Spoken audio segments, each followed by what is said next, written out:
rato que voy a hablar, que yo creo que voy a intentar ajustar un poco, comentaros la parte de la armadura jurídica del tratado. O sea, el tratado tiene como aspectos materiales, ¿no?, que afectan, como nos van a ir contando, a los derechos laborales, al mundo de la ecología, de los transgénicos, etcétera, pero tiene una parte más oscura, más, entre comillas, técnica, un poco más aburrida y compleja, que es la parte, como os digo, más formal, ¿no?, más de los principios jurídicos, que es como el telón de fondo donde el tratado se muere. Si nosotros pensamos, por ejemplo, en el presidente Evo Morales, se encontró con esta armadura jurídica, ¿no? O sea, con que el derecho se puede convertir en un instrumento muy difícil de solventarlo y de pasarlo, porque están muy montadas. El montaje jurídico es, como os digo, con una armadura tremendamente fuerte, ¿no? Y esto era quizá lo primero que os quería comentar. Yo lo voy a contar aproximadamente como en 5 o en 6 apartados, y espero poder hacerlo, es casi imposible, pero intentaré poder hacer mínimamente ameno la comprensión de lo que hay, de ese telón de fondo que yo creo que juega un papel realmente importante, la parte jurídica. La primera cuestión es el contexto jurídico o normativo de este tratado, ¿no? ¿Aquí qué se puede decir? Bueno, primero, una cosa que creo que conocida, pero para alguna gente aparece este tratado como algo muy novedoso, pero estos tratados llevan funcionando en el planeta muchísimo tiempo, ¿no? Habrá más de 3000, y el carácter imperial de estos tratados lo han ejercido países del mundo rico, países donde sus transnacionales son protegidas, ¿no? Empezando por las transnacionales vascas, ¿no?, que cometen desmanes allá donde van y que son protegidas por distintos tratados que obviamente el gobierno vasco no firma, pero que yo creo que Urkullu firmaría, ¿no? No en vano está en estos momentos haciendo negocios en uno de los países donde la violación de derechos humanos es profundamente sistemática, ¿no?, y sin ningún rubor participa de una orgía económica, como digo, en un país tremendo como en estos momentos es México, ¿no? Pero como os decía, existen muchísimos tratados. Yo creo que esto es algo que debemos tener en cuenta. No es la primera vez que la ciudadanía vasca y europea va a sufrir los impactos del tratado, o podemos de una manera directa, pero sí ocurre que los gobiernos europeos están desarrollando esta lógica hace bastante tiempo, ¿no? Por lo tanto, esta es una primera cuestión que yo creo que por pura justicia conviene decirla. La siguiente, dentro del contexto, es que el mundo de las transnacionales, que son las grandes beneficiarias de este tratado, violan derechos humanos, sociales, culturales, de una manera sistemática y con una impunidad absoluta. Primera hipótesis, que no tenemos tiempo de demostrarla, pero yo creo que hay al respecto muchísimas denuncias y literatura para partir de esta situación, ¿no?, de la situación de impunidad. Y respecto a el tratado, ¿dónde se encaja en la armadura jurídica global? La armadura jurídica global es como una especie de cadena, ¿no?, una cadena de dominación tremenda que cae sobre nuestros cuellos, sobre los cuellos de pueblos, de personas y de la propia naturaleza, y donde el tratado o los tratados es un eslabón, ¿no?, de esta cadena de dominación. Las reglas de inversiones y de comercio en la cual participa el tratado son reglas que jurídicamente decimos tienen un poder, y esto es muy de técnica jurídica, pero que conviene subrayarlo, tienen un poder muy imperativo, muy coercitivo y muy ejecutivo. O sea, el mundo de la regulación de las inversiones y del comercio, donde está el tratado que estamos aquí analizando, participan de esta lógica, de una lógica de, como os digo, de ejecutividad y de imperatividad muy fuerte de estas normas. Esto, traduciéndolo, quiere decir que quien no cumpla un tratado de los miles que hay funcionando, o quien no pague la deuda externa, o quien no pague a un fondo buitre, sufre toda la violencia de lo que podríamos llamar, si me permitís, una policía financiera ejecutiva que funciona. Lo digo simbólicamente, pero que funciona.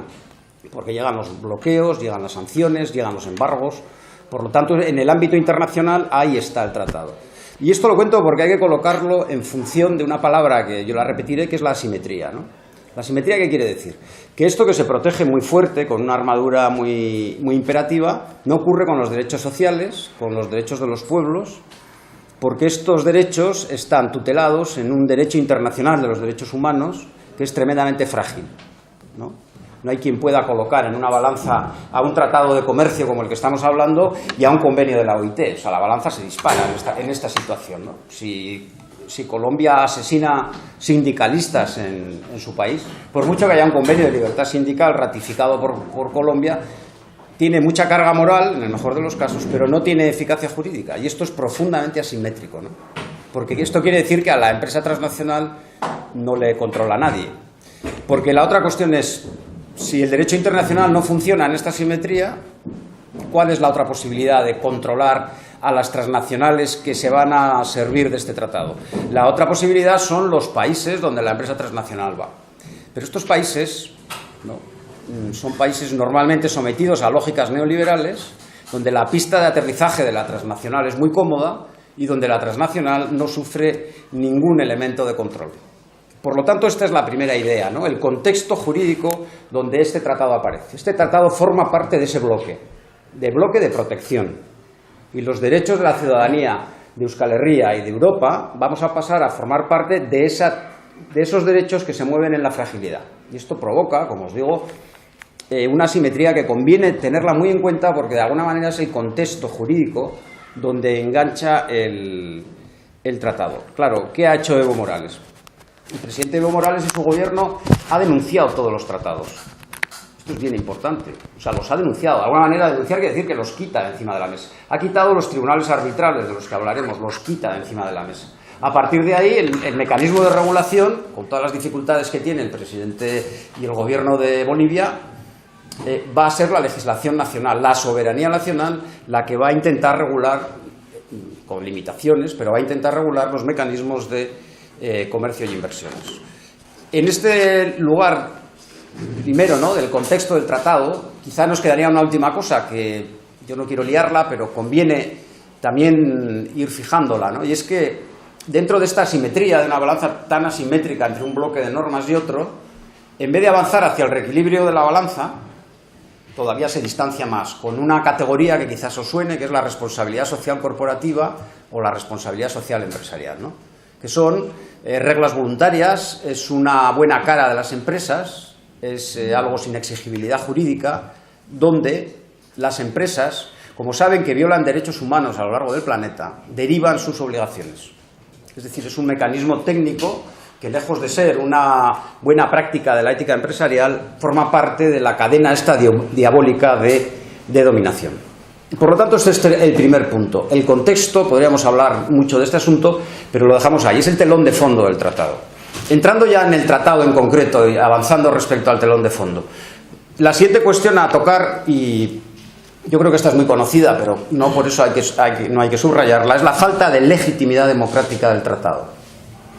En general, las normas de comercio y inversiones que aprueban instituciones como el Fondo Monetario, Banco Mundial, Organización Mundial del Comercio e incluso el conjunto de tratados que hay en el planeta, normalmente se producen dentro de la oscuridad y a espaldas de la ciudadanía. Digamos que son tratados y reglas que están fuera de la lógica parlamentaria y la lógica del control democrático. Si nos preguntamos quién negocia este tratado, podemos saber algunas personas, pero debería ser transparente. ¿Quién negocia? ¿Cómo negocia? ¿Sobre qué negocia? ¿Para qué negocia? ¿Quién controla a los negociadores? ¿Cómo se va a ratificar? Olvidaros de todo eso.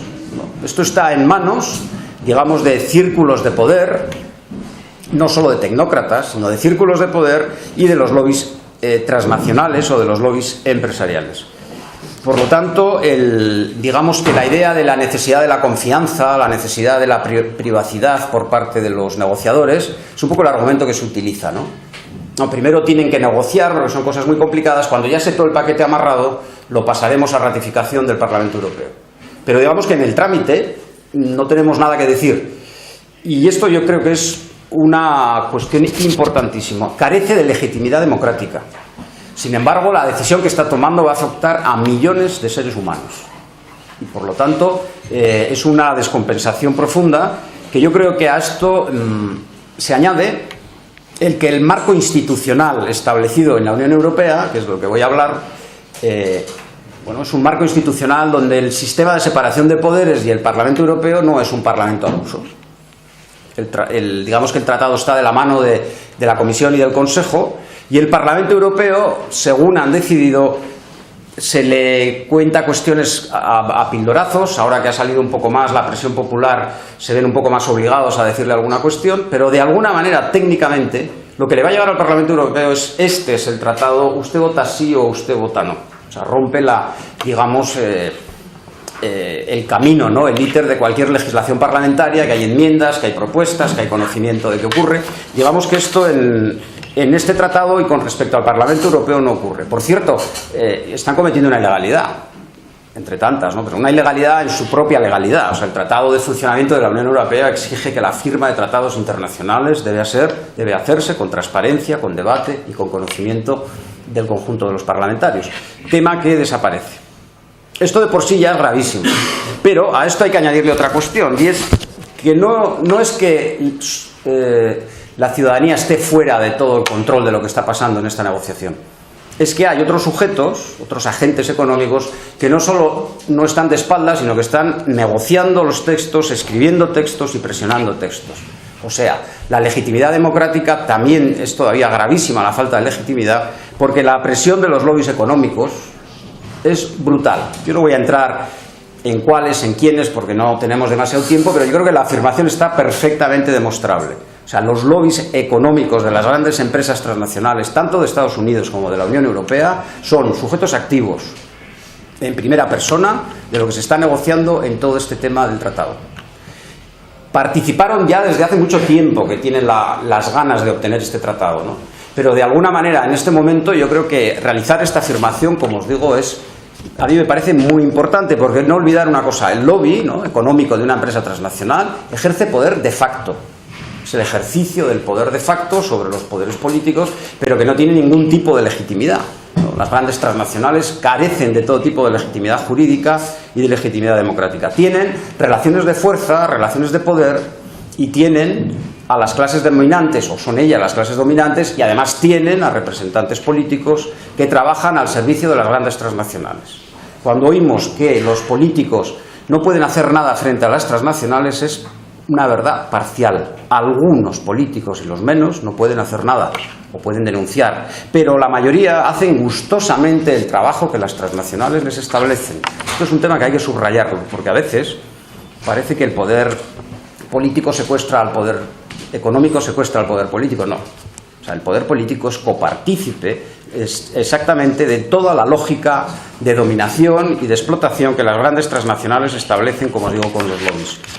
El número de reuniones, el número de personas, el número de documentos empiezan a ser conocidos parcialmente, pero quienes han redactado, están negociando, son estos grandes lobbies económicos en todos los sectores económicos del mundo de los negocios. Estoy hablando del sector químico, del sector farmacéutico, del sector de la agroalimentación, etcétera, etcétera. Estos tienen presencia clara, que por cierto, el mundo del movimiento ecologista, el movimiento feminista, el movimiento sindical, tiene una presencia muchísimo más parcializada, muchísimo más puntual y completamente asimétrica, lo que, sumado a la falta de legitimidad y de control democrático, hace que el texto que se esté tratando es un texto que carece, como os digo, en sus núcleos fundamentales de funcionamiento, de las mínimas ideas de democracia. O sea, carece de este territorio, y solamente por carecer de esto debería ya ser frenado. Lo que pasa es que, como os digo, la lógica del comercio y de las inversiones se mueve en lo que va a ser el siguiente punto, ¿no? Y el siguiente punto jurídico también, para entender cómo se hace este tratado, como otros muchos tratados y otras normas de comercio y de inversiones, como se dice en derecho, ¿no?, el íter del tratado, o sea, el camino, la producción, el proceso de desarrollo del tratado, se produce dentro de la total oscuridad de las reglas de la transparencia. O sea, es un íter, es un camino, como las normas que se aprueban en la OMC, ¿no? Oscuro, no conocido, sin enmiendas, sin documentos alternativos. Por lo tanto, la tramitación está fuera de toda regulación jurídica, pero lo grave no es solo esto, sino que el resultado final es un resultado final con plena seguridad jurídica. O sea, es plenamente imperativo y plenamente coercitivo. Esto es lo dramático del asunto. O sea, se hace desde la oscuridad, Pero termina ¿cómo? Siendo como una guillotina que quien firma un tratado de libre comercio, supongo que habréis visto el vídeo, como le ocurrió a Colombia, ¿no?, con Estados Unidos, y allí los campesinos y las campesinas vieron como la policía con tractores y con excavadoras rompió los lugares donde tenían las semillas, les detuvieron y quemaron las semillas por el tratado de libre comercio, ¿no? O sea, esto es, o sea, el resultado final es de plena seguridad jurídica, incluso literal lo que estoy diciendo. Fueron encarcelados y no entendían por qué se les encarcelaba, porque estaban haciendo lo que siempre han hecho, ¿no?, que luego nos lo comentarán, es que las semillas las guardan para la siguiente campaña, pero en este caso con el Tratado de Libre Comercio eso se monopoliza en manos de las grandes empresas de la agroalimentación y por lo tanto Monsanto manda a su policía, en este caso policía colombiana, a destruir estas semillas. Pero, como os digo, por tanto, el camino de la producción y de la elaboración del tratado es una elaboración completamente oscura. Pero, insisto, el resultado final es imperativo, es coercitivo y hay que cumplirlo porque si no te llega el garrote del embargo económico o el garrote del bloqueo. En derecho internacional ocurre al revés, digo por reincidir en la idea. La construcción de las normas de derecho internacional, de derechos humanos, son muy abiertas en su tramitación. Foros, enmiendas excesivamente abiertas, pero bueno, esto no voy a entrar ahí, pero son muy abiertas en su tramitación. Como os digo, muchísimas conferencias, discusiones, textos, pero el resultado final de una norma internacional es de una fragilidad tremenda. Y esto es un problema asimétrico que jurídicamente hay que decirlo, ¿no? O sea, la oscuridad, pero agarrarla a la oscuridad con el resultado final de la imperatividad. En derecho internacional, como os digo, ocurre al revés. Claro, el problema es que estos tratados desde la oscuridad afectan a millones de personas, ¿no? O sea, un tratado dentro de la OMC afecta a un campesino y a una campesina de Baserritarra, de Euskal Herria, pero le afecta a alguien de Ghana, de Bolivia o de la antigua Chequia, ¿no? O de Chequia, perdón. O sea, es oscuridad, pero con imperatividad y además con afectación muy general. Además, en la tramitación, esto es muy técnico, pero en cualquier caso yo quería comentarlo, los principios generales del Estado de Derecho, ese Estado de Derecho que a veces desde la izquierda o desde sectores de la radicalidad lo vemos con mucha desconfianza y con razón, este tratado hace que a veces miremos a estos principios y permitirme la broma con cierta simpatía, porque el tratado los devora, los convierte en cero, ¿no? Por ejemplo, el principio de separación de poderes, ¿no? El principio de separación de poderes en este tratado queda quebrado.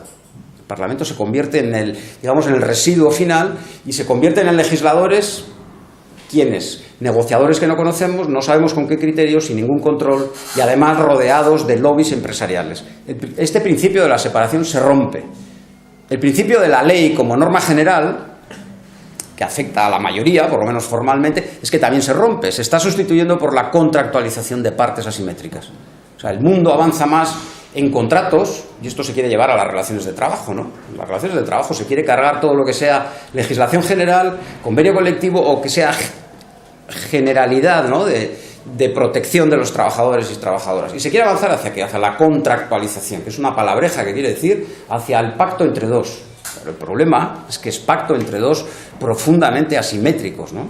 Y este tratado esto lo vamos a ver. Vamos a ver cómo por determinados juegos jurídicos y en función de una extraña contractualización, la Diputación de Guipúzcoa no va a poder financiar economía social, o si lo hace va a tener que hacerlo igual a alguna transnacional que se va a sentir discriminada, ¿no? Dan la vuelta a nuestros propios principios jurídicos. Y esto tiene que ver con esta falsa idea, ¿no?, de una profunda contractualización asimétrica.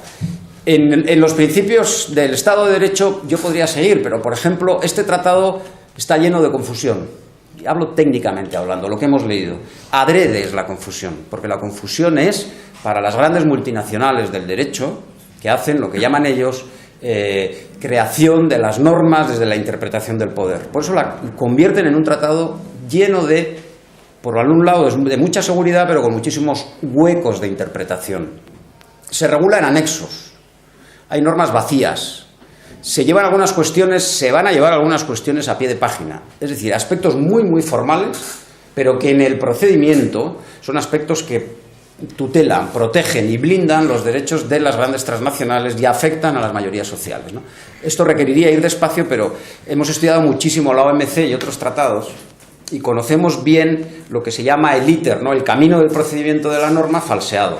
Ahora está completamente falseado, desregulado y llevado un poco a la relación del poder de las grandes transnacionales.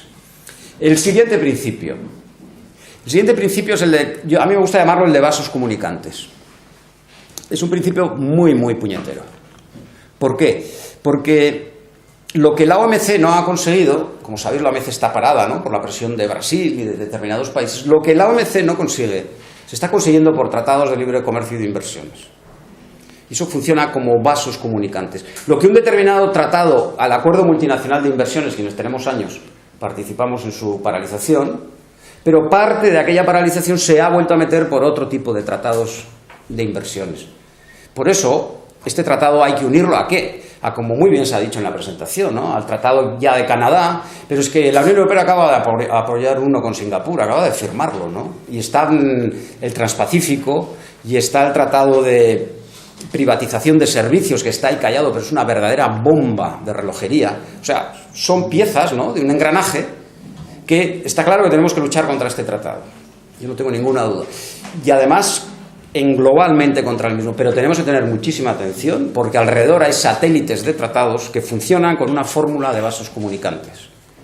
Porque la idea que mantiene el modelo económico y político imperial que nos está azotando, la idea que tiene es la de la continua negociación. Esa es su idea. Cada tratado que crean ya están pensando en el siguiente para que de alguna manera continuamente el movimiento social, sindical y alternativo tengamos que estar enfrascados, ¿no?, en un tratado tras otro en lo que se llama, como os digo, la continua negociación de los tratados. Esto quiere decir que no pretendo transmitir nada pesimista. No pretendo decir que, entonces, ¿qué pasa? Que si derrotamos este tratado, ganamos muchísimo. Pero tenemos que tener atención porque ya hay preparadas bombas de relojería en una serie de formación de lo que, os insisto, ¿no?, o que a mí me gusta llamar como vasos comunicantes. Es una guerra muy asimétrica.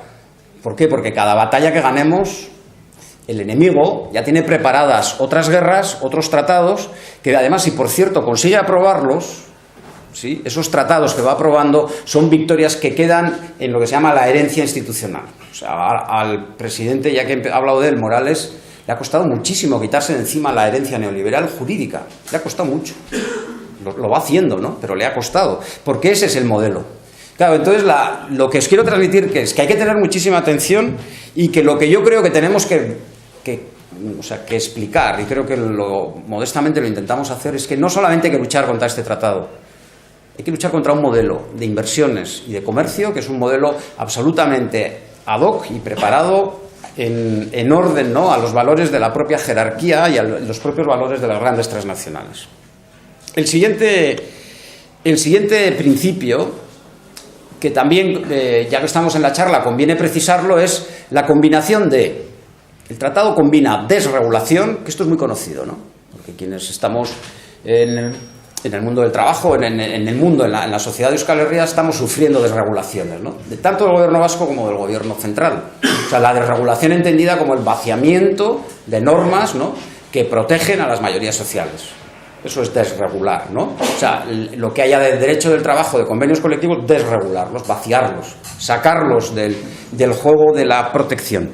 Bien, esto lo tiene muy claro el tratado. El tratado avanza hacia la desregulación y nos van a comentar los casos, ¿no?, en el mundo del derecho del trabajo, en el mundo de la ecología, en el mundo del etiquetado. Avanza en desregular, en quitar normas. ¿Para qué? Para que supuestamente el libre comercio funcione sin obstáculos.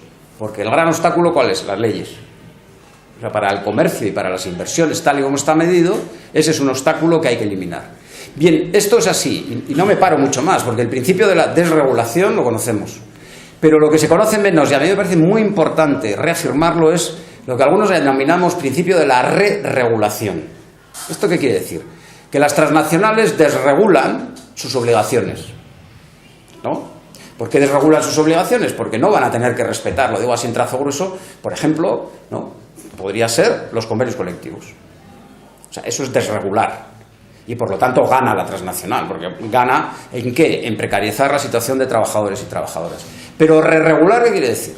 Re-regular quiere decir que el tratado de libre comercio entre Estados Unidos y la Unión Europea es un tratado que fortalece y protege al máximo los derechos de las transnacionales. O sea, los protege incluso con tribunales arbitrales, ¿no?, privados, de los que nos va a hablar Laura, ¿no?, que son tribunales que se llama una justicia paralela, una justicia privada fuera del Poder Judicial, al servicio de la gran transnacional, y que forma parte de la re-regulación, o sea, de proteger los derechos. Como veis, la balanza es un negocio redondo para la transnacional. Desregula por un lado, pero re-regula por otro, ¿no? Y por lo tanto, en el medio nos quedamos mayorías sociales, se queda la naturaleza, se quedan los pueblos, se queda la cultura, en medio de esta profunda distorsión de dos variables. Por cierto, este es un debate que ahora se está produciendo, ¿no? Bueno, ahora ya llevamos tiempo. Todavía hay un cierto rum-rum, ¿no?, de que el neoliberalismo no quiere Estado. Ese rum-rum ya no es verdad. O sea, el neoliberalismo siempre ha querido Estado para reprimir, pero es que ahora quiere Estado para los negocios. Y por lo tanto, el neoliberalismo ahora está avanzando con Estados fuertes, y por eso tenemos un debate con Ecuador. No es el momento de hablarlo, pero hay un debate con Ecuador. Se puede avanzar en el neoliberalismo con un Estado y con políticas fuertes. O sea, no es que el Estado se quita para que la transnacional gane, que lo hace, sino que además de quitarse para que la transnacional gane, crece para que la transnacional siga ganando. Y eso lo enquista en la propia estructura del Estado. Es un tema complejo, pero la idea de la desregulación y la re-regulación a mí me parece escalofriante, porque el tratado lo que hace es, como os digo, proteger al máximo estos derechos. Voy terminando. Están los principios del tratado. Bueno, esto requería hablar largo y tendido, pero yo creo que os suena, porque en algunas charlas o artículos de los aquí presentes, ¿no?, solemos hablar de principios como trato nacional, nación más favorecida, incluso lo que se llama el principio paraguas, el concepto de inversión. O sea, es una cosa con una jerga muy pesarosa, pero que son demoledores. ¿Parten de qué? De que reinterpretan el principio de igualdad, ¿no? Nos hacen una gran trampa, como en tantas ocasiones, otra vez, a los sectores que queremos la transformación radical de la sociedad, nos intentan robar los conceptos, y nos roban el concepto de igualdad. ¿Por qué? Porque de alguna manera el principio de igualdad que emana de este tratado es la no discriminación de las pobres transnacionales, ¿no? Estoy diciendo así, de una manera muy fácil y muy rápida, pero es así, ¿no? O sea, si, vuelvo a insistir, una diputación decide apoyar a los circuitos cortos de producción para avalar la soberanía alimentaria, lo podrá hacer y dar dinero, pero inmediatamente le va a demandar Monsanto diciendo: yo quiero lo mismo. ¿En función de qué? Porque me estás discriminando, ¿no? Es un principio de equidad y discriminación trampeado, ¿no? Y además es un principio que se llama de trato nacional. O sea, tú tienes que tratar igual al de fuera que al de dentro en cuestiones de inversión. De ahí que si no lo haces, te van a demandar de una manera tremenda, ¿no? Y por eso ha ocurrido a países latinoamericanos y africanos, históricamente les ha ocurrido eso, ¿no?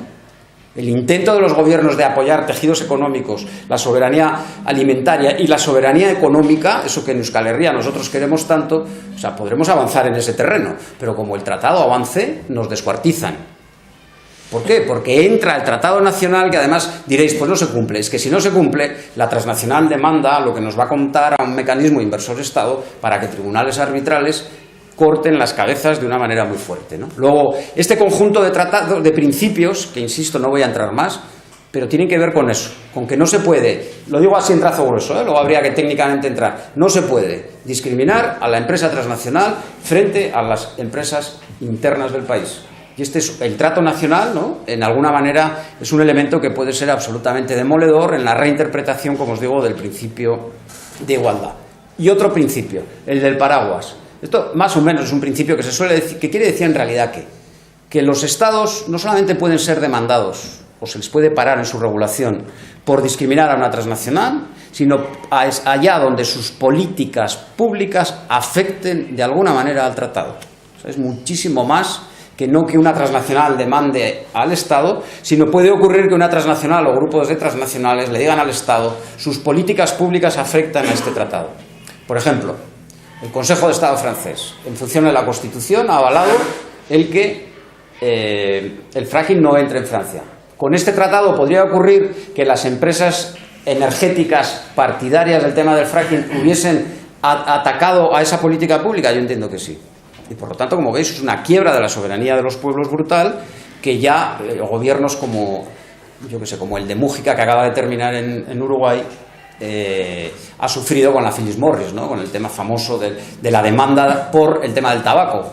Ejerce su política pública sanitaria, pone en las cajetillas la foto que conocemos de que eso mata, les carga con impuestos al tabaco de la Philip Morris en función de un tratado de inversiones, demanda a las Philip Morris al presidente Mújica, es decir, al gobierno anterior. ¿Por qué? Porque está atentando al negocio de la Philip Morris. Y la pregunta es, bueno, ¿y la soberanía de los pueblos? ¿Y la soberanía de la política pública sanitaria?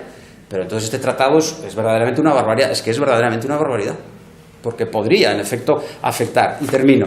Y no solamente por el daño causado. Esto está pasando ahora en El Salvador y puede ocurrir aquí. O sea, no solamente las transnacionales reclaman, oiga, que es que lo que yo he invertido, ¿no? O sea, lo que se llama el daño emergente, no solamente por eso, sino que todavía es más alucinante por el lucro cesante. Es lo que yo hubiese ganado. O sea, una empresa canadiense se la está jugando a El Salvador en este terreno. No solamente quiere que le devuelva lo que yo he invertido en todo lo que es la preparación de las minas, de la apertura, todos los gastos que he hecho, el gobierno decide, mira, no, váyase usted, sino que ahora le presenta la demanda por los gastos hechos y el lucro cesante, tela, lo que hubiese ganado si las minas se hubiesen abierto, en efecto, ¿no? Y por lo tanto, es un concepto que yo creo que afecta profundamente a la estructura de la soberanía y de la democracia. Bien, la convergencia regulatoria, se lo dejo a Laura, y solamente termino con una cosa, ¿no?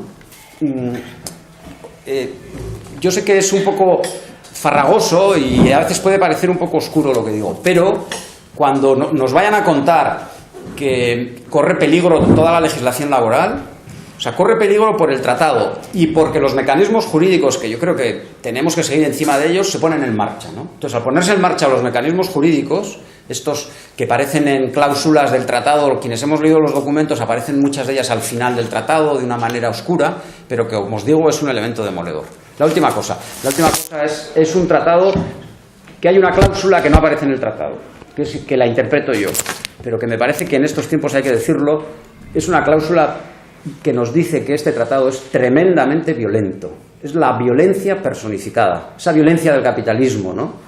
Que mata porque unos pocos acumulan riqueza contra pueblos, contra gentes, contra la naturaleza. En este tratado se expresa jurídicamente. Ahora que se está procesando a gentes porque han participado en piquetes por hacer no sé qué, que sepamos que este tratado es violento del primer artículo al último artículo. Y creo que esto hay que también tenerlo en cuenta. Nada más, que recasco.